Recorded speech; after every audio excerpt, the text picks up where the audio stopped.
আসসালামু আলাইকুম ওয়া রাহমাতুল্লাহ।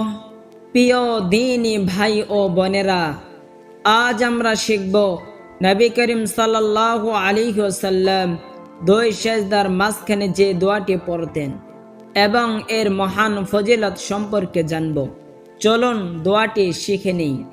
আল্লাহুম্মা গফিরলি, আল্লাহুম্মা গফিরলি ওয়ারহামনি ওয়ারহামনি ওয়াহদিনি ওয়াহদিনি ওয়াআফিনি ওয়াআফিনি ওয়ারযুকনি ওয়ারযুকনি।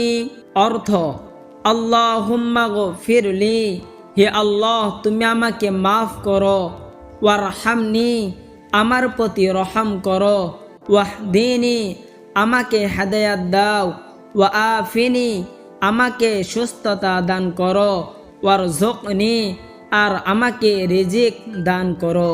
ফজিলত: নবী সাল্লাল্লাহু আলাইহি ওয়াসাল্লাম নিজে এই দোয়া দুই সেজদার মাঝখানে পড়তেন। এই দোয়ায় দুনিয়া ও আখিরাতে সব কল্যাণ একত্র হয়েছে।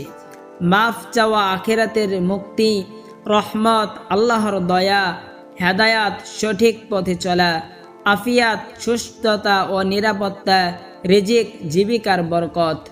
অর্থাৎ এই ছোট দোয়ায় মানুষের সকল প্রয়োজনীয় চাওয়া রয়েছে। প্রিয় দ্বীনি ভাই ও বোনেরা, প্রতিটি নামাজে প্রতিটি সেজদার মাঝখানে দোয়াটি পড়ার চেষ্টা করুন। আল্লাহ তাআলা আমাদের সবাইকে দোয়া আমল করার তৌফিক দান করুন।